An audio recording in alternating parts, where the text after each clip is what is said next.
소비자들은 항상 우리한테 왜라는 질문을 던집니다. 왜 사야 되는데, 왜 소비를 해야 되는데, 이 왜라는 질문에 대답을 하지 못한다면 여러분들은 성공할 수 없습니다. 제 말은 효과가 있긴 한데 대부분 잘 안 믿더라고요. 오히려 잘 된 거죠. 모두가 다 잘한다면 내 매장이 성공하기 어려우니까요. 안녕하세요, 붉은 커피입니다. 여러분들, 카페 사업은 정말 어려운 거예요. 누구나 한다고 성공할 수 있는 게 아닙니다. 오늘 말씀드리는 4가지 패턴을 버리지 못하는 분들이라면 과감하게 카페 사업을 접으라고 말씀드리고 싶습니다. 제가 이 업계에서 10년 넘게 몸담고 있으면서 이제 망하는 카페의 패턴이 어느 정도는 보이더라고요. 여러분들이 이 4가지 안에 속한다면 카페 사업에 대한 생각은 그냥 버리세요. 첫 번째, 유행에 지나치게 민감한 사람입니다. 장사라는 게 고객의 니즈를 충족하는 게 맞긴 하지만 너무 지나치게 내 매장의 정체성 없이 이게 지금 유행한다면 와르르 갔다가 저거 유행한다고 하면 와르르 갔다가 그럼 그 중에서 등급이 매겨지겠죠. 그럼 이도저도 아니게 되고 내 매장의 정체성이라는 것도 희미해집니다. 그러다 안 되면 나는 왜 안 될까? 사람들은 왜 안 살까? 이런 생각만 내내 하다가 망하는 케이스들이 많습니다. 그런데 진짜 성공하는 사장님들 가만 보시면 유행에 흔들리지 않는 본인의 스스로에 대한 기준이 있습니다.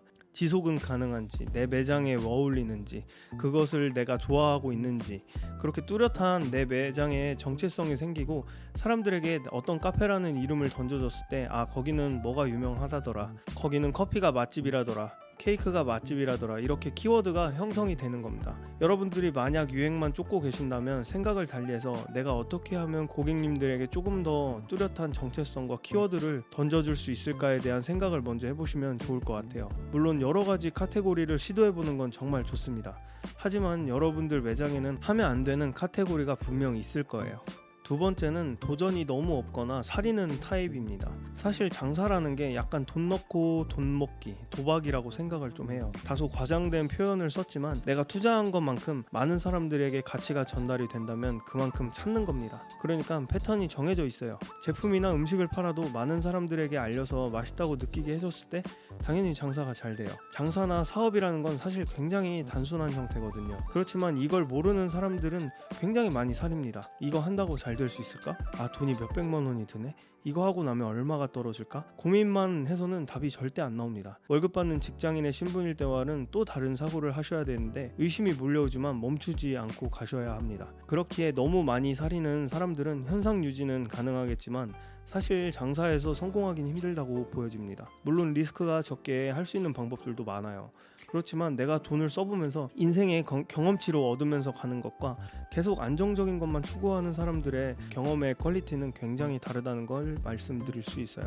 저도 장사 초보였을 때를 생각을 해보면 나는 왜 이렇게 운영이 불안정한 것 같지? 빨리 안정을 시켜야 할 것 같은데 하면서 안정을 추구했는데 사업에서 안정이라는 거는 좋은 뜻은 아닌 것 같아요. 안정이 되었다면 또 다른 도전을 하고 또 그렇게 안정이 되면 또 다른 도전을 해야 됩니다. 물살이 세고 강하게 흘러야 물이 맑은 것처럼 고여있는 물은 곧 썩게 됩니다. 그러니 안정적인 걸 버리시고 과감하게 도전해보셔라 라고 말씀드리고 싶네요. 그래야 안목이 생겨서 나만의 풍부한 인사이트가 생기는 겁니다. 자, 세 번째는 너무 완벽주의 타입입니다. 앞서 말씀드린 사리지도 않고 유행만 따라가지도 않는다.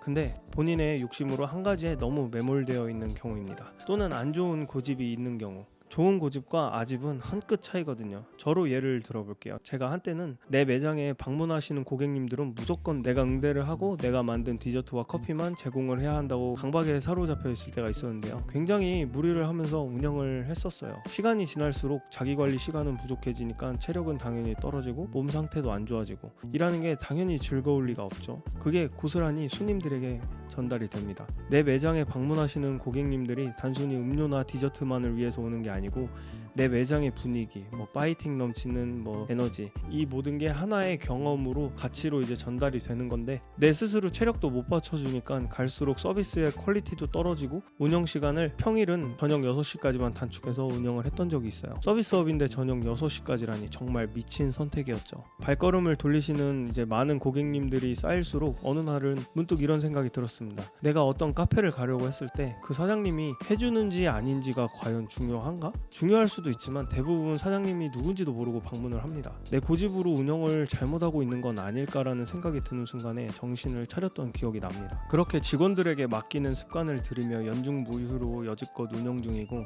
자기 관리할 수 있는 시간과 다른 중요한 곳에도 더 신경 쓸 수 있는 여유가 생겼고요. 또는 완벽주의 성향이 강하신 분들 중에는 어떤 걸 시도조차 못하고 계시는 분들이 굉장히 많거든요. 장사라는 건 내가 만족하는 게 아니라 손님들이 만족을 해야 돼요. 상대가 만족을 하려면 검증하는 단계가 필요한데, 그런 검증 단계조차 없이 이건 사람들이 안 좋아할 것 같아, 내 욕심은 이 정도로 높은데 나는 이 정도밖에 할 수 없을 것 같아, 이렇게 설령 지금 당장은 내가 부족하지만 디벨롭 해나가는 시간을 가지면 됩니다. 완벽주의 성향이신 분들이라면 아무런 생각하지 마시고 일단 시도해보는 거에 집중을 해보세요. 해서 욕을 먹었어요. 그럼 그것도 성공입니다. 실패가 계속되어야 성공을 하지 않겠습니까? 실패를 많이 그리고 자주 반복해보는 것이 여러분들이 장사로 성공하는 길이라고 저는 확신을 합니다. 처음부터 완벽이란 절대 없습니다. 자, 그리고 마지막, 이번 게 사실 저는 제일 중요한 포인트라고 생각을 하거든요. 네 번째로는 카페의 본질입니다. 요즘 유튜브 보면 프랜차이즈 개인 카페를 막론하고 차리지 말라는 말들이 정말 너무 많은 것 같아요. 폐업하거나 안 되는 매장의 이유는 정말 너무 많지만 저 역시도 카페 직원으로 일할 땐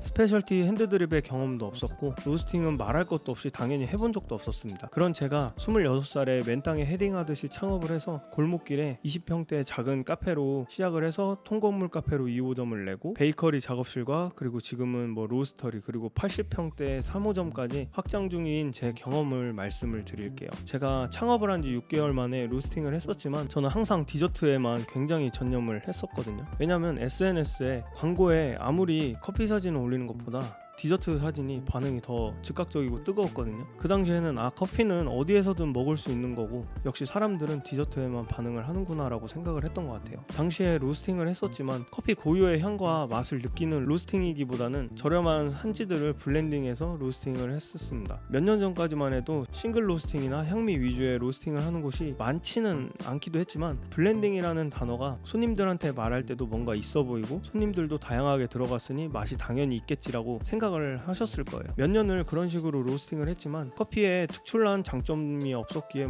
디저트에만 당연히 목을 맸던 것도 사실이에요. 그리고 어느 날 지인한테 받은 에티오피아 생두를 로스팅한 날이었습니다. 그때 정말 맛이 충격적인 맛이 느껴졌어요. 여태껏 내가 만든 커피는 커피가 아니었구나, 왜 이렇게 맛있게 만들 수 있는데 여태껏 이렇게 맛없게 만들었을까. 좋은 커피는 딸기나 포도 같은 과일처럼 향미랑 산미 그리고 단맛과 바디감, 애프터까지 훌륭했습니다. 그렇게 저는 그날부터 저렴한 커피가 아닌 비싸더라도 좋은 생두 그리고 그 좋은 맛을 최적으로 이끌어낼 수 있는 로스팅을 연구했고, 에스프레소에 최적에 맞는 로스팅은 뭔지, 핸드드립으로 먹을 때 최적의 맛은 뭔지 굉장히 매진을 했었어요. 그렇게 그날부터 제 매장의 아메리카노는 싱글 에티오피아로만 몇 년째 운영 중이고요. 그 후로 당연히 오시는 고객님들의 인식도 굉장히 많이 바뀌었었어요. 스페셜티 핸드드립도 10가지 이상 항상 유지 중이고 커피가 맛있다는 후기가 단연코 압도적입니다. 제 입으로 이런 말하긴 좀 그렇지만 고객님들 중에서는 전국에 유명하다는 바리스타 챔피언이 운영하는 카페나 서울의 많은 카페를 다녀봤지만 저희 매장이 5번째 손가락 안에 든다고 하시는 고객님들이나 저의 지인이나 일했던 직원들은 다른 커피는 정말 못 먹겠다는 사람들도 많습니다. 인정을 받는 데까지는 시간이 다소 오래 걸렸지만 이게 저의 가장 큰 무기가 되고 나서는 다른 카페를 가서 커피를 마시려고 했을 때 생각보다 이런 맛을 내는 매장을 찾기가 굉장히 어렵습니다. 이렇게 한 가지 본질을 해결하고 꾸준히 밀고 나가니 그게 또 사람들이 알아주고 자연스럽게 브랜딩이 되어서 이렇게까지 또 발전을 해 나갈 수 있었다고 저는 생각을 해요. 제가 만약 그 당시 모두가 하는 말처럼 결국 커피 맛은 거기서 거기지 라고 하면서 계속 디저트에 매진하고 커피가 아닌 인테리어나 소품 같은 부수적인 거에 집중을 했다면 어떻게 됐을까요? 과연 지금처럼 이렇게 매장을 확장을 하면서 할 수 있었을까요? 대부분 잘 되는 사람들의 말은 사람들이 쉽게 지나치고 실패했던 사람들의 말에 더 귀를 기울이게 되는데요. 잘 되는 사람들의 비결을 들어보면 생각보다 단순하거든요. 본질은 뚜렷하고 그게 무기가 된다면 사람들이 자연스럽게 알아주고